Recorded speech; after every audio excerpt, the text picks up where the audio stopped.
Just days after launching her presidential bid, Kamala Harris is diving into one of the stickiest and fraught foreign policy issues of our time, Israel's war against Hamas. The vice president is sitting down with the Israeli Prime Minister Benjamin Netanyahu this afternoon, just after his sit down with President Biden. The big question, what stance will Kamala Harris take on Israel, on the war against Hamas? Will she remain in lockstep with Joe Biden's policy, or something different? CNN's Isaac Dover has new reporting on all of this, and it's great reporting this morning. Isaac, how big of a test is this for Harris? Well, it's a huge test. As you say, this has been a pretty consequential week for Kamala Harris in her political life, and no big deal. Next up, she's got to deal with Israel. It's a politically fraught issue. It's an issue that she is under attack for already by some Republicans trying to make an issue out of it. It is something that has divided the Democratic Party for this whole year and will be a part of the argument that is going on into November in tight states. And of course, she's also navigating Joe Biden, the incumbent president, whose stance on Israel is very clear and who is not done working on this issue as he tries to get a hostage and ceasefire deal. But it's so much going on that just yesterday, her husband, Doug Emhoff, got on a call of Jewish supporters to talk to them about trying to say what her position is on Israel, since it's such a big question. So let's take a listen to what happened there on that call. Let me just make this clear. Vice President Harris has been and will be a strong supporter of Israel as a secure, democratic, and Jewish state, and she will always ensure that Israel can defend itself, period. That's who Kamala Harris is. So look, that's of course Emhoff himself, who's Jewish, talking about this, saying she's a strong supporter of Israel, but not getting deep into the details of it. Yeah, the details obviously are almost everything here. I mean, Joe Biden is arguably the most explicitly pro-Israel American president that we've seen. Does Kamala Harris fashion herself the same? Well, that's an interesting question, Kate, because just 2 weeks ago, as Biden was trying to salvage his campaign, he yet again said in an interview that he is a proud Zionist. He said, you don't have to be Jewish to be a Zionist. It's what we should all be. And yesterday, I asked Kamala Harris's office whether she considers herself a Zionist, and I did not get a direct yes or no answer to that. I did get a long statement from one of her aides saying that she supports Israel and the defense of Israel, also supports a Palestinian state, but did not engage on that one word of Zionism. That's a word that for a century meant one thing, but over the last year has become caught up in all sorts of politics, and especially from the left wing of the Democratic Party, trying to make that into a bad word. And clearly that is part of what Harris is trying to navigate here too.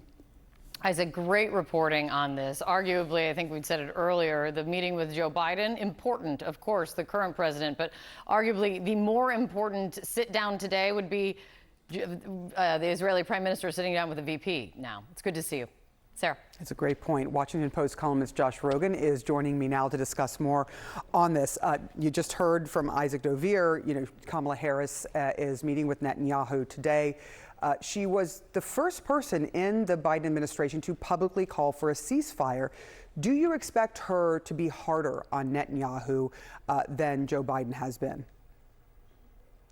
Sure. Well, you couldn't have imagined a month ago when Speaker Johnson invited Prime Minister Netanyahu to speak to Congress that Kamala Harris would be the presumptive nominee and that Joe Biden would essentially be a lame duck. And now that she has this new role, what she says in this meeting with Netanyahu will be extremely important. And what her office is already putting out is that she's going to deliver a tough message, that she's going to warn him that if he doesn't shift his policies to be more in line with both what the Biden administration wants in terms of securing a ceasefire, but also in terms of giving more aid and dignity and agency to the Palestinians in Gaza, that the policy could change under her watch. That they're not saying that, they're just signaling that. And that's something that Netanyahu has to take very seriously. On the other hand, if she doesn't win, then Trump comes back in and Netanyahu will have a free hand. So it could go either way for them. You mentioned Trump. He is also going to be meeting with Donald Trump, who is the presumptive Republican presidential nominee. What do you expect there, and how unusual is that? He's hedging his bets, clearly. Yeah, no, every foreign leader in the world is trying to make inroads with the Trump administration. Whether you're President Zelensky or Prime Minister Kishida or Prime Minister Netanyahu, you're trying to meet with Trump or someone close to Trump. And I think that's actually totally normal and should be non-controversial. But I think what you'll see in the meeting between Netanyahu and Trump is a love fest, and a promise from Trump that all of these pressures that the Biden administration and especially a possible Harris administration are threatening would not occur under his watch. And of course, Netanyahu is going to love that message. So he'll have a very stark difference between his two interactions. And like I said, he can't be sure, none of us can be sure who's going to win. So I think he just has to play it cool and try to listen to both and not anger either. And that's the needle that he's trying to thread while he's here in Washington. I do want to ask you about this moment where Netanyahu, speaking to Congress, went after pro-Palestinian protesters here in America who have been protesting because they are angry about the death toll and the humanitarian crisis in Gaza. Here's what he said about American protesters. I have a message for these protesters. When the tyrants of Tehran, who hang gays from cranes and murder women for not covering their hair, are praising, promoting, and funding you, you have officially become Iran's useful idiots. What do you make of what he said in some of his comments? He also said that the protesters were pro-Hamas, for rapists and killers. And, some of the protesters, a good deal of them are Jewish Americans.